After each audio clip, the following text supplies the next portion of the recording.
سمجھے گا کہ یہ امتحان ہے، اور ہر نعمت جو مجھے ملی ہے وہ بھی امتحان ہے، اور جو نعمت مجھ سے چھن گئی ہے وہ بھی میرا امتحان ہے کہ میں صبر کرتا ہوں یا نہیں۔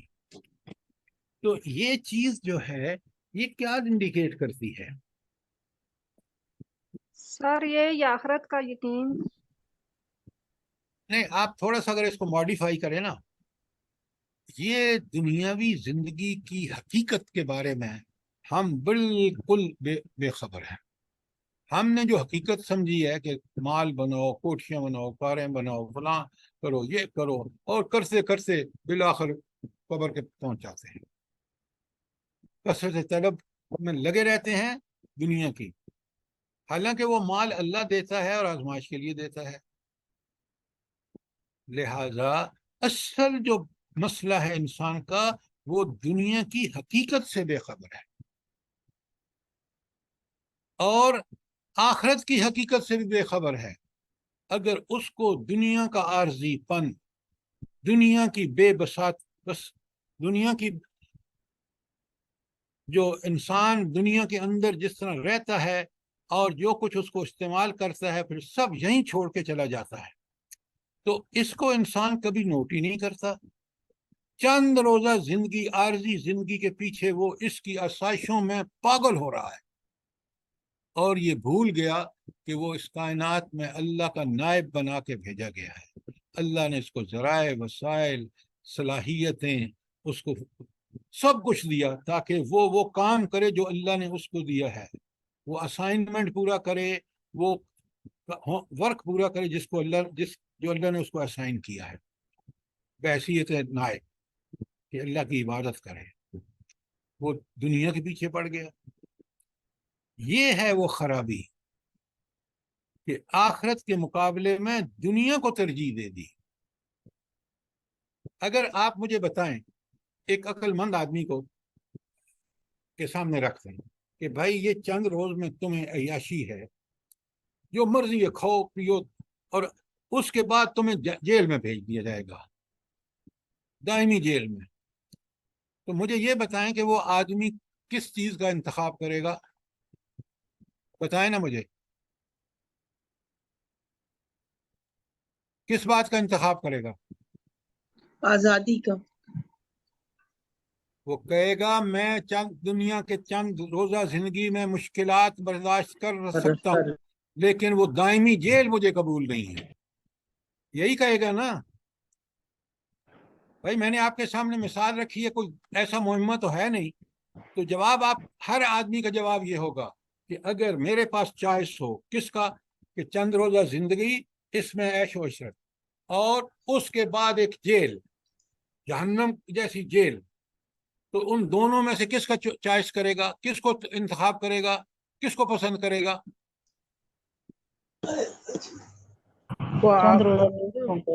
سر یہی دنیا میں جیل تو کو وہ ٹھکرا دے گا کہ جیل مجھے منظور نہیں ہے، میں جیل کو ٹھکرا دے گا، اور جو صحیح کام کرنا ہوگا اس کو وہ کرے گا۔ یہ ایک عقل انسان کو دی ہے، یہ انسان سمجھ سکتا ہے۔ قرآن اسی کی طرف ہمیں رہنمائی کر رہا ہے کہ اس چند روزہ زندگی میں آخرت کو مت بھولو۔ اور اب اس کے بارے میں جلدی سے آیات لکھیں تاکہ یہ مضمون قرآن کا بڑا اہم مضمون ہے کہ دنیا مقابلہ آخرت۔ سورہ نساء کی آیت 77، دنیا بمقابلہ آخرت ٹائٹل ہوگا۔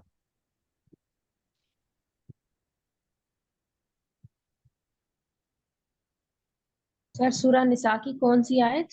آیت 77۔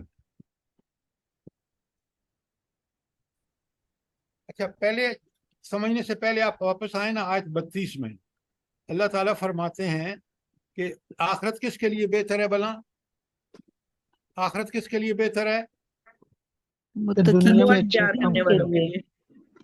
تقوی اختیار کرنے والوں کے لیے۔ صحیح لفظ بولیں قرآن کا۔ آخرت ان کے لیے بہتر ہے جو تقوی اختیار کریں گے۔ یہ آیت نمبر 32 جو آپ کی سورہ نام کی ہے۔ اب سنیں، میں نے آپ کو لکھا، یہ سنیں ذرا آیت، دیکھیں کس طرح اللہ تعالیٰ نے کھول کھول کے چند الفاظ میں کل متاع الدنیا قلیل، اے نبی کریم صلی اللہ علیہ وسلم ان کو بتاؤ دنیا کا متا مال و متا بہت بہت تھوڑا ہے.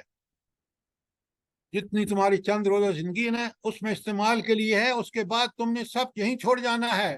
کل متاع الدنیا قلیل، کیا چند الفاظ میں، والآخرۃ خیر لمن اتقی، اور آخرت اس کے لیے بہتر ہے جس نے تقوی اختیار کیا. وہی بات دیکھیں کتنے چند الفاظ میں سورہ نساء میں بتا دی گئی. اگر اس قرآن سے میرا تعلق ہونا تو میں تقوی کی زندگی کو کبھی بھی نہ چھوڑوں. میں ہمیشہ سر آیت نمبر سورہ نساء کی آیت 77. اچھا، یہ آپ انعام کی 32 کے ساتھ لکھیے قرآن میں، اور اس کے بعد ہے سورہ توبہ کی آیت 38، سورہ رعد کی آیت 26،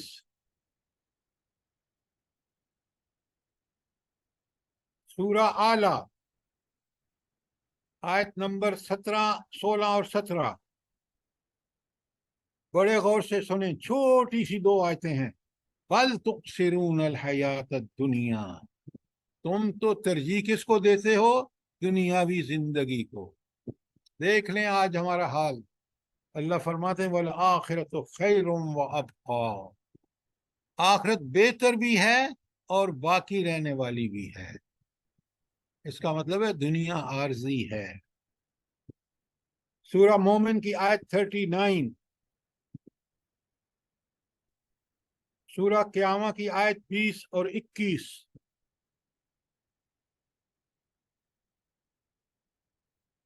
سنیں اللہ تعالیٰ کیا فرماتے ہیں قیامہ کی 20-21 میں. کلا، ہرگز نہیں.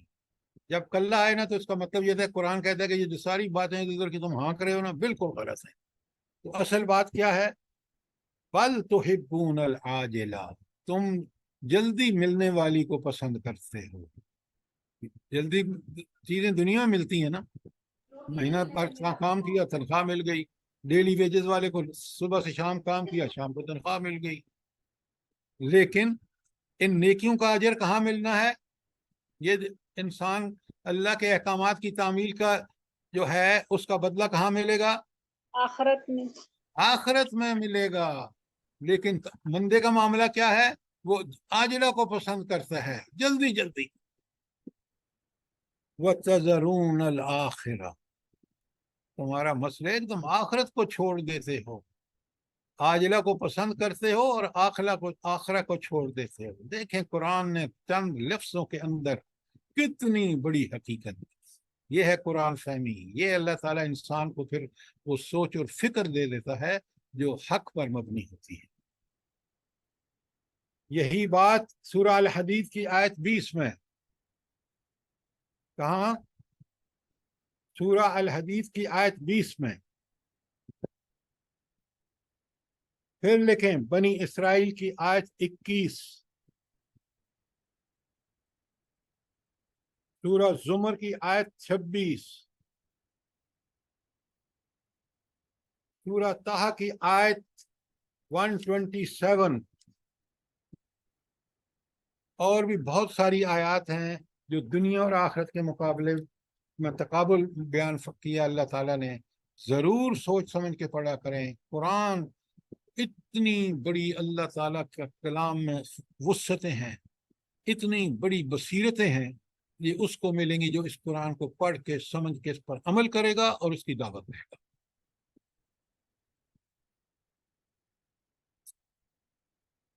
تو آج ہم نے صرف 2 آیتیں کی ہیں اور دونوں آخرت کے بارے میں. پہلی تھی 3 کی ہیں. پہلی تھی 30، اور 30 میں اللہ تعالیٰ نے قیامت کے روز لوگوں کو سامنے جب دیکھ رہے تھے، حساب و کتاب ہو رہا تھا، اعمال نامے ان کو مل رہے تھے، اور عین اس وقت جہنم اور جنت جو تھی وہ سامنے بھڑک رہی تھی. جہنم بھڑک رہی تھی اور جنت اپنے سارے مناظر کے ساتھ موجود تھی. اس وقت جب اس سے سوال کیا جائے گا تو کیا جواب دے گا؟ یہ آیت نمبر 30 میں ہے. اور 31 میں پھر بتا دیا گیا کہ یہ جو تمہاری اللہ کے ساتھ ملاقات ہونی ہے نا، جس میں تمہیں اعمال نامہ دیا جائے گا، تم سے حساب کتاب لیا جائے گا، اس وقت تم نے کس کے سامنے پیش ہونا ہے؟ اپنے رب کے سامنے پیش ہو، اور جب تم اپنے رب کے سامنے پیش ہوگے تو پھر تمہیں لگ پتہ جائے گا، اعمال نامہ ملے گا تو حیران پریشان ہو جاؤ گے، اور اس کی تفصیلات ہم نے دیگر آیات میں نے لکھوا دی آپ کو، اور پھر بتایا کہ اصل مسئلہ کیا ہے۔ اصل مسئلہ یہ ہے کہ دنیا اور آخرت دو انسان کے سامنے ان سے گزرنا ہے۔ دنیا کو اگر انسان پسند کر کے دنیا پرستی میں لگ جائے گا، اس کا نتیجہ بتا دیا گیا، اور اگر اس نے قرآن و سنت جو اللہ کا اپنے خاص اپنے فضل سے اس کی رہنمائی کے لیے دنیا میں بھیجی ہے، اگر وہ اس کے مطابق زندگی گزارے گا تو اس کو کیا نعمتیں ملیں گی۔ حوالے میں نے آپ کو دے دیے ہیں، اب آپ کا کام ہے کہ آپ ان آیات کو ان کے ساتھ ملا کر پڑھیں، سمجھیں، تو انشاءاللہ یہ عقیدہ آخرت کا پورا صحیح عقیدہ آپ کے ذہنوں میں بالکل رچ بست ہے، اور پھر اگر اس قرآن کے ساتھ ہم اپنا تعلق رکھیں گے جو ایک مومن کو رکھنا چاہیے، یہ ہماری کتاب زیر مطالعہ رہنی چاہیے، ڈیلی بیسس پر رہنی چاہیے، اور اس کے مضامین کو ہم سمجھیں، ان کو ایبزارب کریں، تاکہ یہ ہمارے دل و دماغ پر نقش ہو جائیں اور انہی کے مطابق ہم زندگی گزاریں۔ اللہ تعالیٰ مجھے بھی اور آپ سب کو اس کی توفیق عطا فرمائے۔ کوئی سوال، کوئی کامنٹس ہوں تو ضرور دیجیے۔